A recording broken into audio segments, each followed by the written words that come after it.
How's it? This is Hoala Greavy. Thank you for joining us for another episode of HIPAA Center. We're here at South of Market in San Francisco, SOMA. I'm joined today with Ari Tulla, co-founder and CEO of BetterDoctor.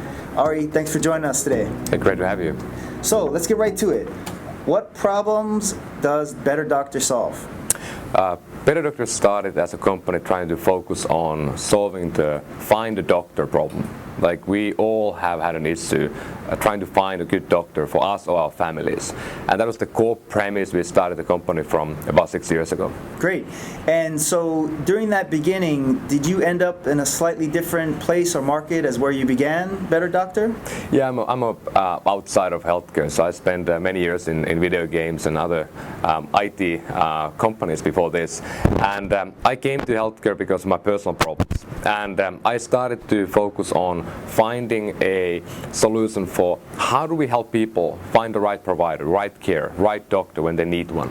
And that was very much a, let's say, healthcare marketplace that we started to build in the beginning. And over time, we've been learning a lot about healthcare. I was a newbie. I had no idea what the market is about. So we ended up going from being a B2C mobile app website into becoming an enterprise company working on provider data, doctor data.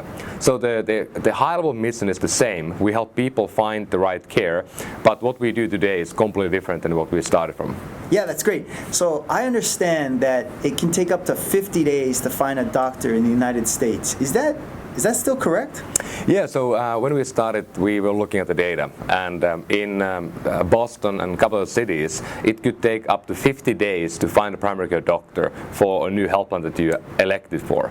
And that was crazy. That was one of the things I was thinking in the beginning, like, how can that be possible? Because, if you need care, 50 days is a pretty long time. I mean, you have a flu season today, 50 days to see a doctor to get the medication, it's not a good thing.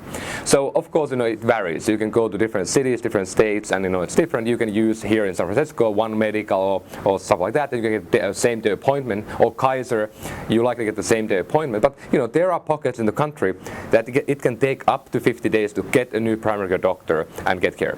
Wow, in the United States, wow, big problems you guys are solving. So I last saw you at JPM Week here in San Francisco a couple weeks ago. You guys had a killer after party, and you had a sauna, a mobile sauna. How often do you guys do that?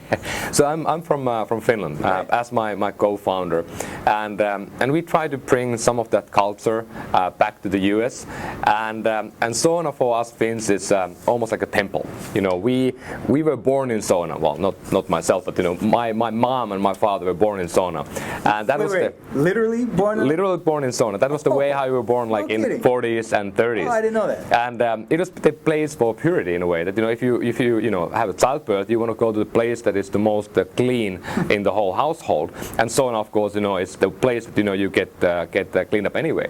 And but yeah, we built a couple of years ago a bus.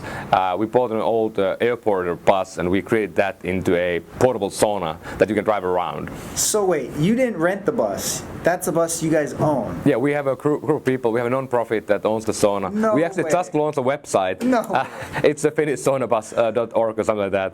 And we just wanted to have it more of a tool and vehicle that we can bring piece of Finland with us and have events and fun things that people can enjoy. I think not forgetting where you come from is very important. Especially in a fast-paced big city like this, that's a unique piece that can separate and be, unique kind of differentiator. Yeah, totally. Cool, man. And I think the event was kind of fun that people saw an invite to the event that we talked about sauna bus. They came and they were like, "What the heck?" Yeah. Like nobody even has had a concept of what it could be. So you rarely see things that you can't understand by hearing what it is. Then you see it, you're like, "Oh, it's a bus and there's a sauna inside, and there are people in a hot box behind the sauna." And you guys had a changing room. That was very thoughtful. That was cool. Yeah, and robes and all that. That was neat, man. Thanks. That's awesome.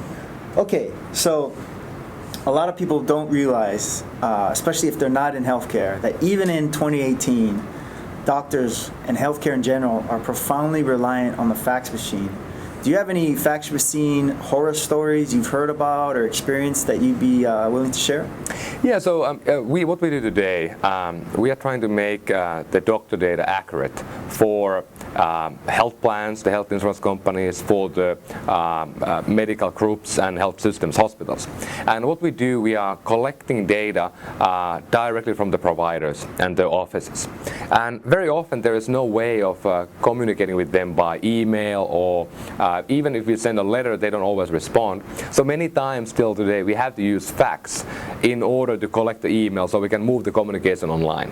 And we are sending awfully many faxes every day at BetterDoctor to offices and asking them, hey, please can you come to our solution and update your data and make it accurate on the health plan websites or health system websites and so forth. So we do that a lot, and of course we also have some flashbacks and things that happen because of these things. So fax is something that I don't think most people know what it is. I don't think most people who are watching this have even sent a fax ever in their life. But it is still used because for some reason it is considered to be somehow more secure than sending an email, for example. I mean, it doesn't make any sense. I mean, it's not really encrypted in a good way. And I mean, you of course know all about this from the HIPAA perspective. HIPAA compliant email is completely easy to implement today. People just don't know it. They think that the fax is somehow more secure. So the best ones I think we have had as a horror stories are really when we communicate to people over the fax, then we move the communication back to email, and they use the email and they use our online tools, which is very easy and seamless.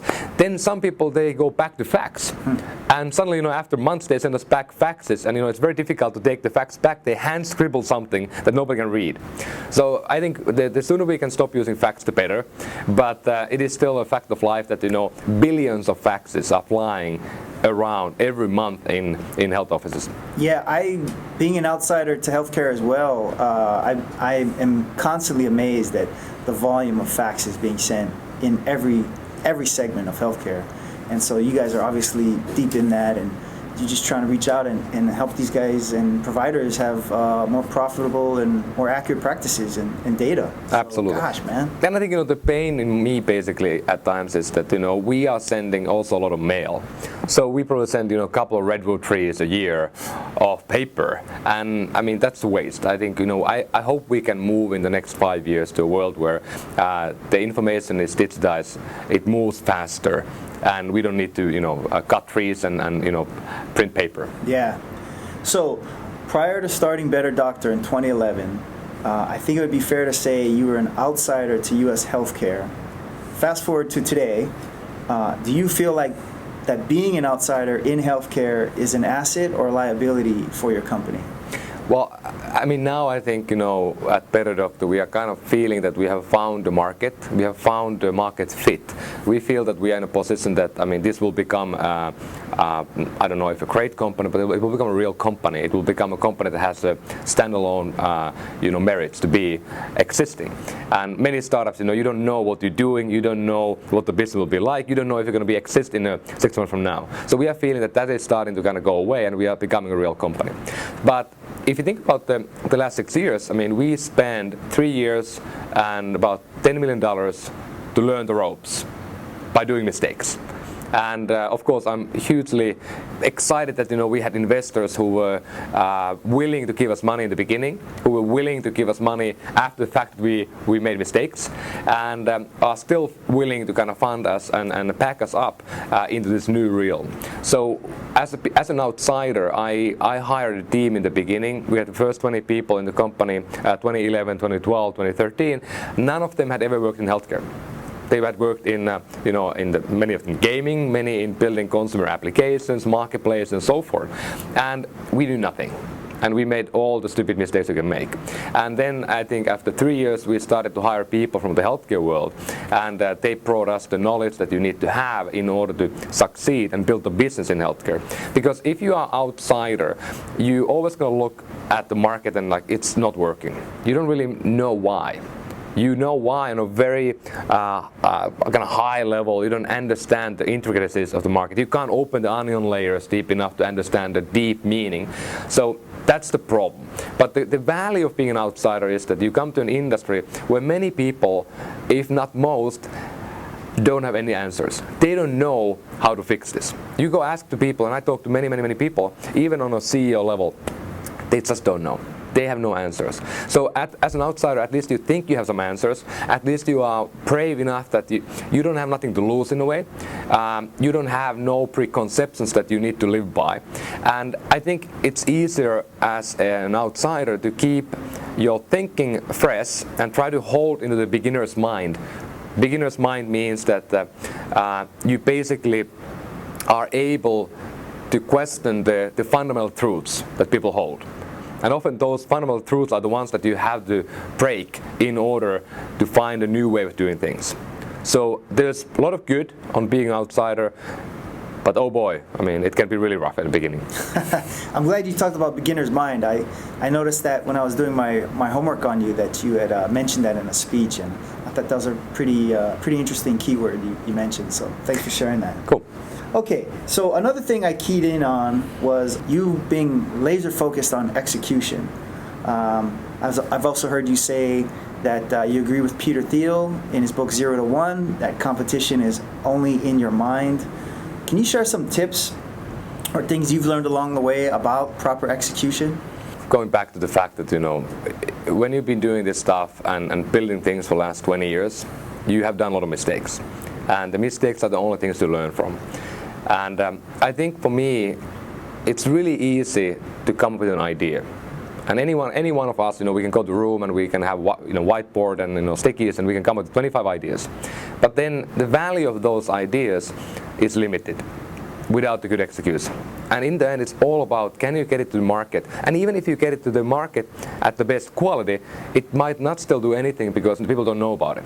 So it really is about putting together engineering, putting together marketing, putting together sales as a one unit and trying to build something valuable. So often people think that, my unit, the engineering is the key, or the design is the key, or the marketing is the key, or whatever, or sales. But no, it's really the holistic view on this. And as a CEO, I think you have to be able to help the company to understand, and people to understand that it's not about you only or your department, it's about working together.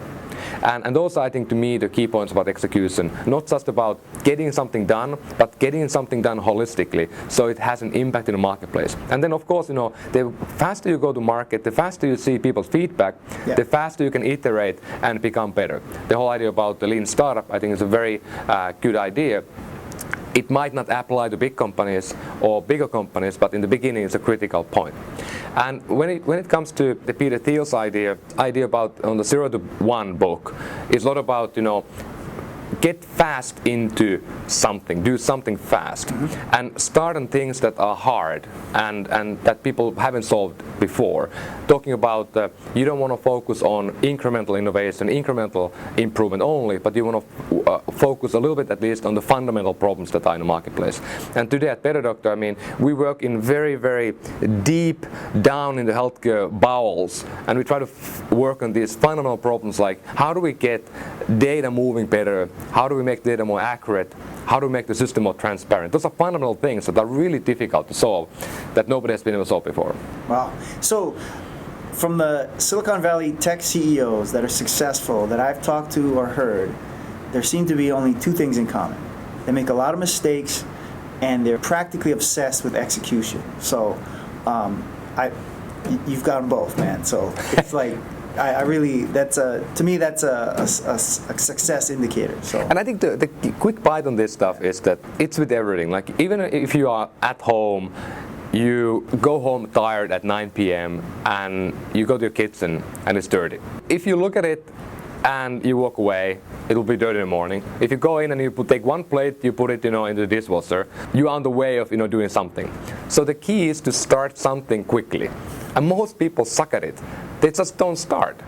People let's mull around this, think about it. No, let's do something quickly and put something on the table, on the wall, on the paper, and then, iterate. That's the key thing, always start doing something quickly.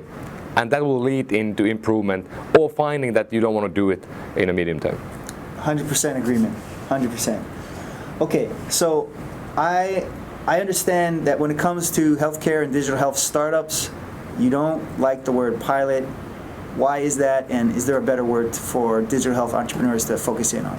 And I think this is I think specific for many of us who started healthcare companies in the B2C realm, going to consumers and trying to do something for them. Mm-hmm. And often many of them have been moving into B2B, B2E, working with the big enterprise companies. In healthcare, the money is in three buckets. It's in health plans, health insurance companies, it's in the hospitals and the providers, and it is in the pharma. Those are the ones that own 80% of the $3 trillion today that we spend every year. So you have to go there and take those trees to make money. The money is not coming from the consumers because they don't pay anything directly. So you basically have to go to the big companies, and when you work with these big companies, we have experienced this a little bit, but we have seen, and I have seen many horror stories on the idea that, hey, let's do a pilot. Every big organization has an innovation team, and these innovation teams are there to work with the startups, with the new entrants, and do small tests. But very rarely those ideas and those early tests are leading into full implementations. So the pilot, it sounds like a doomed endeavor from the beginning. Wow. So you can do 100 pilots that might lead nothing in the end. So I try to just use the vocabulary and say, let's go from pilot to talk about proof of concept. If we already have something that works, let's do a small implementation in some market. Let's not do a pilot.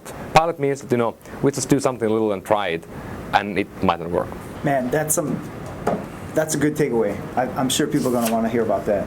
In 2016, you launched the data accuracy business. Can you tell us more how that got started and how it's doing today? Yeah, that's a mouthful, and I don't really have a great name for this. So what we try to do is make the doctor information accurate. So when you, as a consumer, you go to your health plan website and you find doctor information, that information is accurate and pointing in the right direction. For example, you don't have wrong phone numbers, wrong addresses, you have right specialties, and when you find a doctor who they say accepts your PPO plan, they actually will do that. Getting that data right, that's the core premise what we do today. And of course, it sounds easy. We pick a phone and call people and ask, are you there? That's kind of what we do, but we try to do that in scale. Today we talk with 500,000 doctors in a quarterly basis. That's 50% of all the doctors in the country. Oh. And you have to build a very scalable system to be able to collect the information. And sometimes the doctors are annoyed about this because they don't know why should they answer. Right. So we have to educate them about this, tell them that, hey, you actually gain benefit if your information is accurate throughout the web and also throughout the health plans and health systems. So there's a lot of these sort of things. And we kind of started from the idea of let's build a doctor finder website and mobile app. And we run that for 3 years. We had 20 million people coming to our service in the very beginning of the company. And one of the key reasons we couldn't make it work in the end was that the information was inaccurate in about 25% of cases. People pick the phone or pick the mobile app and they click a call and it goes to the wrong phone number. We were like, what the heck is going on? We were acquiring and buying this data from the biggest companies in the market who were the incumbents who own the data market. And they tell us that the data is perfect. We put it in the market and we have hundreds of people calling me personally saying, this data sucks, like I can't find a doctor. We have doctors calling me saying, I have a patient in my home ports asking for care. They found our home address from your website.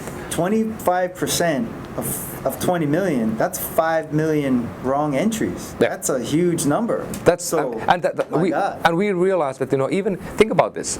So we always talk about this, and there's a bit of tangent on the topic, but we always talk to the health insurance people, the healthcare people about, if you look around, you go to, you leave the office today, you're going to click a button, you expect to get the Uber in 2 minutes. If it takes 5 minutes, you're going to be San Francisco. You're going to be pissed off. Yeah. You're like, 5 minutes, come on. Yeah.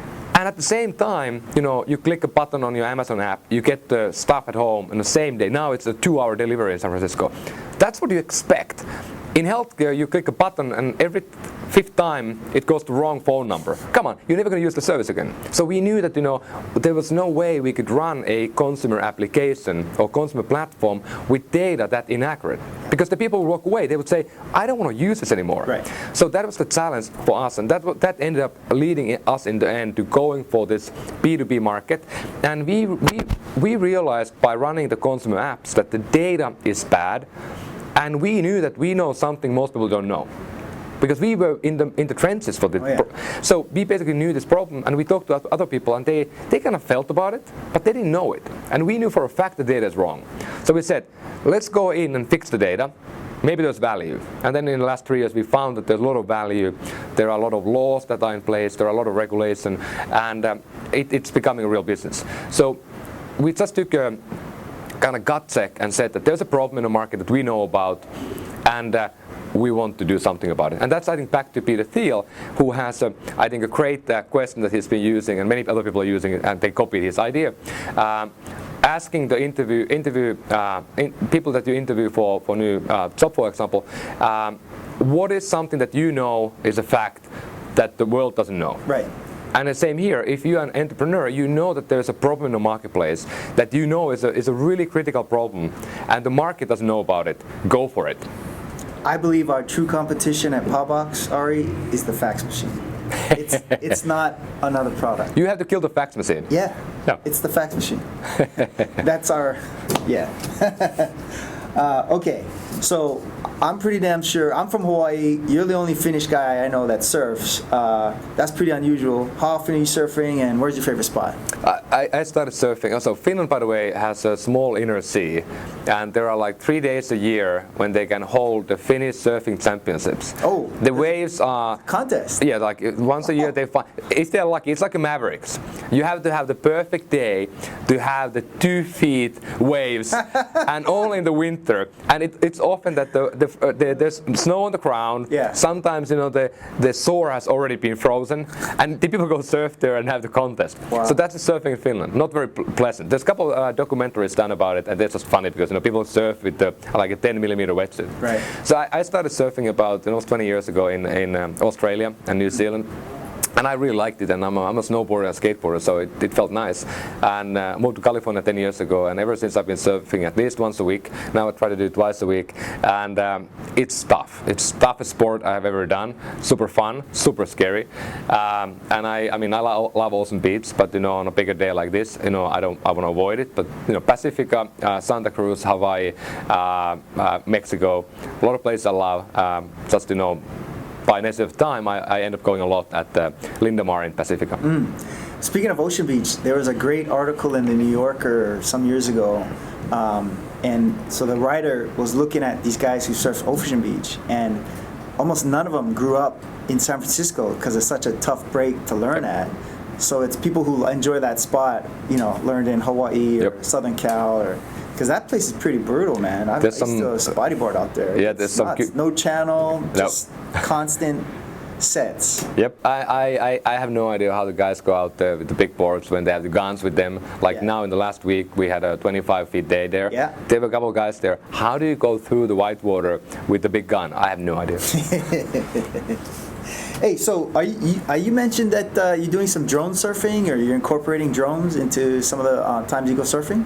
Well, I've just when you go to Pacifica, which is a very populated beach, Saturday mornings you have like 150 people, and almost every time there's a drone somewhere. And drones are so cool because it's an idea that we don't know really what we're going to do about it. It's going to be fun now, but having the drone that can follow you up close on a wave or up close on a mountain, it's pretty remarkable, and the footage, it's just amazing. That's cool, man. Okay, speaking of cool, can you share your concept of the mixtape of happiness? Yeah, this is a good research from your part. So mixtape of happiness is it's a fun thing that you get to do every now and then. So I used to work at Nokia for quite a while, and I was helping the Nokia Research Center on finding new ideas how to use VR, virtual reality, and augmented reality. And we were working on a project that I think never saw the light of day. So I can't really talk about the details of that. But one big company, they start 10 things, they kill 9 of them, and some of those go pretty far before they get killed. But anyway, we were working on a glass concept that was a little bit like Google Glass maybe 10 years ago. And one of the concepts that we came up with was a mixtape of happiness. And the idea is that you basically have a frame on you where you have video rolling all the time. So you can 24/7 record video like you can do on Google Glass basically. And then you store the video. And we were also looking at, can you incorporate simple brainwave tracking into the frame? So you can look at the brain and understand the simple brain waves. There are 6-7 different type of waves. You have to have a hat on if you want to get all of them, but in here you can find the simple stuff like indication of happiness, excitement. So we think about, okay, we are recording 24/7. Why not to find when you are happy and excited and take that moment in your life and move that into cloud and call it the mixtape of happiness? Who wouldn't want to go back in our life and when we feel sad or we are blue anyway, we can go and look at the last year, the best moments of our life on a video, like you saw them yourself. I think it would be a great thing to do. What's that Netflix show, Black Mirror? Yep. There's an episode that's very similar to that. Yep. And I mean, I'm actually that's on my list. I mean, it's on my queue. I need to see that it's supposed to be. I'll send you the link for it. Yeah. But I mean, anyone listening, this has never been done. I don't think there really is a full-blown patent filed on this. Go on and do this. I mean, this is really, I think, a fun idea that can be done with the current tech. 10 years ago, it was harder. Yeah. Wow. Okay, so you folks are in the, how would you best describe the industry you're in? Data aggregation, data services, how would we describe this? I mean, BetterDoctor today is a data company. So we basically work with a lot of data that comes from the health plans, providers, different public and private sources. We aggregate data together, we try to clean it up with algorithms, then we use these real people who come to our system to make sure the data is complete and accurate in the time box. And then we pipe this data back to our partners with APIs. So really it's a data cleansing engine, a data management platform. And the same platform could be used in any other industry. It could be any data. It could be data from clients or customers buying stuff on Amazon. It could be any other vertical that has point of interest information like POS information or mapping information. So, but really it's just a very robust platform now that can make this data accurate. And the APIs are an important part of it because we are able to give this data out to developers who can then build things upon the information. And we want to be one of the key Legos in this ecosystem going forward. So, do you see the future of your industry more on the plus side or more on the maybe treading water side? It sounds like there's just no limit in sight. I think for if you talk about BetterDoctor specifically, I think we are very committed in healthcare. So we have no plan of building only a data platform company, data cleansing company. We want to really go deep into healthcare, and I would love to be able to in few years, make BetterDoctor to be a company that we could call a operating system for health plans and hospitals. So we could be an operating system that we manage this data. We don't talk about patients, but we talk about anything to do with doctors. Operating system, that catches me. So I recall you mentioning that healthcare entrepreneurs, you don't do it for the fun, you do it for the mission. So I think on that note, operating system for healthcare, man, that's immediately that made to stick. That's a sticky phrase right there. And I think that really catches me. And I think the idea about are you for the mission, are you for the fun? I think anyone who is starting a company and they read the paper and they're like, okay, these Instagram guys, 18 months and $1 billion exit. Yeah. That's not the thing that happens to you. Sorry, it won't happen to you. With 14 employees. Yeah, it won't happen to you. Sorry, that's not going to be the case. Yeah. Or you have, a case like Supercell, 100 people and billions of revenue. It won't happen to you. That's the case. So what will happen to you is that you're going to pick up an idea, you're going to grind for 3 years, nothing happens, and then maybe something good happens. You grind 3 more years, you're at the 6-year mark, and you're getting started. That's the real world. That's the real stuff. And if you work on an idea that you don't care about, you're going to be burned out. You're going to be doing something else already at the 2-year mark. That's so, max. Yeah, so that's the problem about this. The fun is not part of vocabulary of being an entrepreneur. the journey is fun. You have to enjoy the way of getting somewhere. But if you think that it's fun to get to a point, and then you celebrate, don't worry about that. Celebrate every day if you succeed. Celebrate every day if you fail, and then get somewhere over time. And I'm sure you're going to end up somewhere that you don't know where you end up in the end. It's going to be a total surprise to you. The adjacent possible. Yeah. Okay, we're going to do the lightning round. Okay. Ari, what's your favorite Hawaiian food? Salmon pokeball. Oh, that's good, that's good.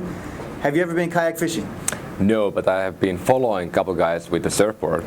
Oh, yeah, okay. It's exciting. I want to do it. Got it. Who would win in the octagon, a polar bear or a silverback gorilla? The polar bear. Oh yeah, team polar bear, man. No question. What was your last Halloween costume? I normally wear a choker, but this time I was a Finnish hockey fan. Finnish hockey fan. What does that look like? It looks like me. Okay, great. What's your favorite karaoke jam? Your go-to song? When the karaoke goes on, I try to go to the corner and hide. But in the end, after a few lubrications, maybe Fear of the Dark, Iron Maiden. Oh, Iron Maiden? Yeah. Oh man, that's the kind of song you might lose your voice to. One crack. That's awesome. How many times have you seen the movie The Big Lebowski? Dude, maybe 5 times. Yeah, that's pretty good. It's pretty good.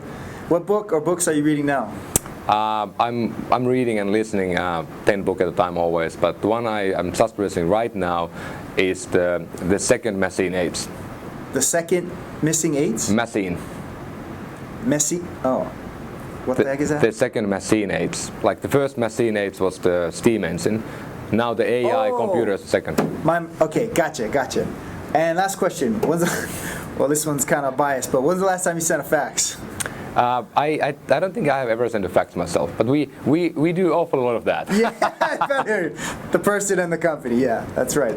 No liability on me. Well, that's great, man. Thanks, Ari, for your time. Thank you. That's awesome.